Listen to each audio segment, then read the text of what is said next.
Alright, so this is where this shit actually starts, finally, and I actually have some stuff to talk about. Not that, like, I couldn't have talked about stuff before, but I didn't, because I don't like those early battles. I think they're boring. It's like, the early monsters and enemies, they kind of just attack and walk around, and it's like, I mean, that's what you can do in the beginning, too, and, like, it's kind of boring. I like when the game starts to open up and give you choices, and, like, I feel like this is the point where, like, if you haven't died yet and it's your first time playing, like, you're probably gonna die here,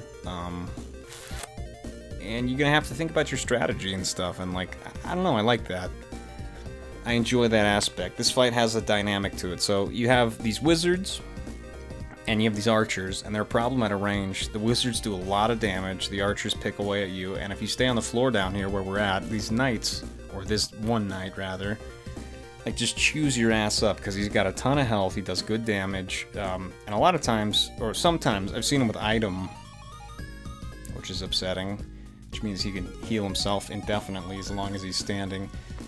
Oh, and others, and sometimes revive, but I don't know, I feel like I've seen that. But anyways, the strategy I like to use, and probably most people do, is migrating myself that direction, up the building where I have already sent Clyde cash, I believe. Yeah, he's up there, and taking out that archer, because that guy will sit up there and just shoot at you all game, and it's very annoying. So, I'm gonna get up there, and then I'm gonna get the high ground, and I'm gonna rain bullshit down on these guys, and that's kind of my strategy. And, I don't know, I like this fight a lot. Like, I have good memories of getting here and just getting absolutely trashed by these dudes because I didn't understand how the spell timing works, which, if I haven't talked about that yet, spells in this game are on a timer. They don't happen instantly on your turn like other abilities do. For example, Yell here happens right here on my turn. Cool, turn's over, no problem. We see, like, this guy here charging, or deleted down there charging. They're charging things up that won't happen on their turn, but will happen in the future. I'm charging this blind here, or I wasn't going to charge a blind. What am I doing? So she's an oracle now. I'm charging blind on those two gentlemen down there. So it hasn't gone off yet, but now it does, after that did. So that was a relatively short one. Sometimes it takes, like, for fucking days, and, like, it's honestly why I don't like magic in this game that much. But early game, it's very good, and I need her to be an oracle because I need the class after that. Another thing I didn't talk about is I did do a random battle off screen. I got a couple points here and there, and I recruited... I didn't do that yet. I don't have a mediator. That's the future. We'll talk about that later. I did do a random battle, and that's, I think, why she's an oracle now, because I don't remember if I had enough from the Swiggy Woods fight, but I may have. But I'm just trying to get her through to get to the next class. That is why she is that class. Yeah. I forgot what I made Ramza right here. He might still be a squire. I think he's still a squire. I could be wrong, but yeah. So you can see, these guys do some damage. Not that guy as much, but that one guy did some damage. I have deleted as a time mage because I had this whole thing laid out. And it was all for fucking nothing because I made a mistake later, and it was such a minute little thing that could have been easily solvable, and this all could have worked out, but I didn't catch it, and then I saved by the time I realized, or I had already saved over by the time I realized it's too late, and it's like, more so than anything with a playthrough like this, a recorded one, like, I should have multiple saves. Like, many people I think do that, just in general. But especially for something like this, just in case, like, oh no, my capture card fucked, or like, whatever, the footage was what am I trying to say? The footage was distorted, or it was messed up, or the audio wasn't captured, whatever. You know, it'd be great to go back, but it's like, I don't know, I'm just like an idiot, I guess, and also, I don't really, like, have two spots for this thing. I mean, I could clear space, it's not like I couldn't, but it's like, on my copy of this game, both memory cards are full, every single fucking slot with a save file that, like, I don't particularly want to lose, but also, like, who gives a shit? Like, you know, you got the obligatory, like, 100% playthrough, you got all the shit, everybody's, like, 99, you got one of everything, you know, where you're just a big fucking fat piece of shit nerd, and you just grind out that stuff. I've been there, I've done that, I've done challenges. I started 2 SSCCs, if you know what those are. I might do one on this channel, I haven't decided, but that's where you play through the game as one class, with only abilities from that class, only as Ramza, which is that blonde little shit there, peen balls.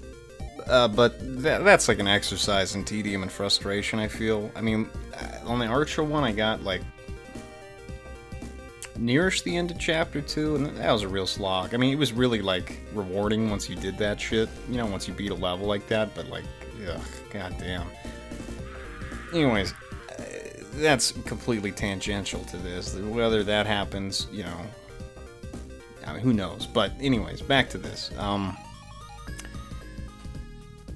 I know it's not over yet, but it's kind of over already. I took out mostly any of the opposition that would prove to be any kind of threat. So at this point, it's kind of clean up. I'm trying to get crystals, get people the points they need to get to the classes I need them to, or what have you.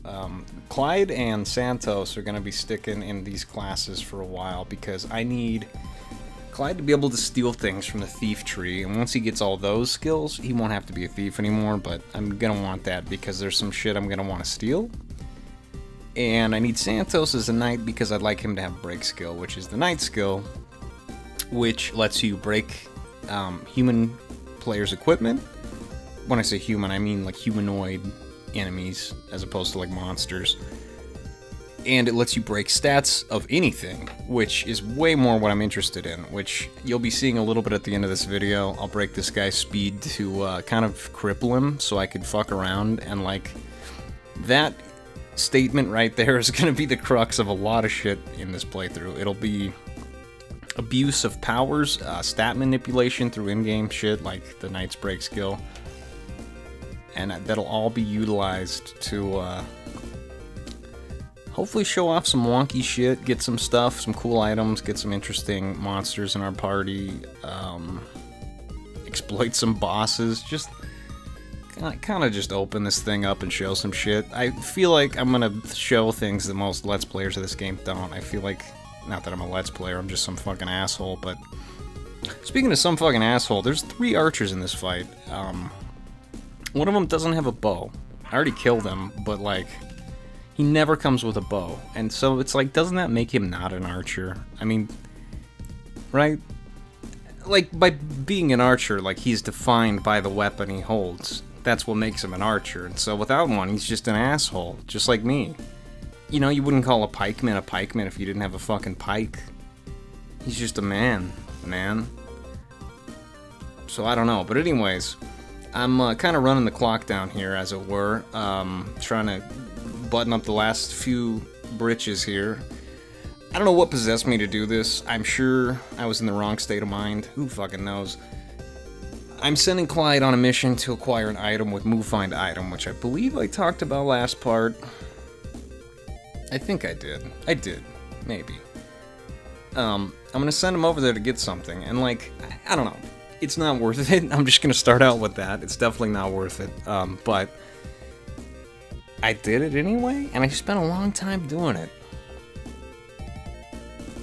So, just forewarned there. Besides that, though, well, here's a rant, I guess. So, you have Move Find Item, and let's just say you're a dumb little kid playing this back in like 1990, whatever the year Final Fantasy VII came out, because I think these came out like the same year, or very close. I don't know, 98 or 7 or some shit? I don't know. That doesn't matter. Anyways. So it's like, you know, you see Move Find Item. Not only do you have to figure out what that shit does, you have to, you know, by accident, I guess, it doesn't really say, you just know that you could walk and find shit, but you don't know where, you know, without the internet and a guide like I have, you wouldn't know where at all, and, you know, you could just scour every level moving square, one square at a time, you know, looking for this shit, and it's like, that's one way to do it, but, like, that is tedious. And so, like, for all that effort, you know, what are you rewarded with? You think, like, you know, if you were going to go through all the effort of making a character with that, sacrificing his move slot to have Move Find Item, and if you know about the Brave thing, having the Brave lower to get the higher chance to find rare items, If you know about all that shit, or you figured it out, or whatever, however the fuck you would know any of that stuff back in the day without the internet, you'd think that you'd get, like, an item that's, like, worth it, right? Like, maybe one level above, like, the shit you got right now, to where you're like, whoa, hey, that's cool. Like, I found this thing, like, wow, neat. And then, like, maybe a couple battles later, you could buy it or whatever, but it's like, it'd be kind of nice to have it for, like, a few battles ahead of the curve, and for putting all this work in, right? But no, you get pretty much the same bullshit that you're gonna be buying, and, it's kind of lame. It's the same, not necessarily, but it's like, there's a lot of ways to get items in this game. Poaching, stealing, the move find item, and just buying them and stuff, and it's like, for all the hassle, yeah, here we go, longsword. So let me explain that real quick. You start the game with the broadsword. That's the very first sword. There's nothing weaker. The next sword up from there is the longsword. I don't know what possessed me to go get that. I can't remember if I use it. I may. I feel like it was pointless. I don't know. But I promise, eventually, these move find item things will be worth it. I mean, there's a reason I made a character for it. He's kind of my item requisition guy. He'll be stealing, he'll be poaching, he'll be move find iteming. But that'll be later. I missed some shit that I should have talked about. If you saw earlier my Oracle, Marianne, the woman in yellow, I got a crystal from one of those wizards earlier, which gave me Fire, Ice, Bolt, and Cure, which are all the, like, nice rudimentary starting spells from the wizard and, well, one from the priest tree. Those are the 3 from the wizard tree, which, it's nice to have. They're not very expensive. I think altogether they're a total of 150, but, you know, I'll take it. It's nice to be decked out. And that is that. I got her leveled a mediator. We cleared this shit. I didn't get anybody killed. I got my precious longsword and an iron sword, which is the next step up, so this was fucking pointless.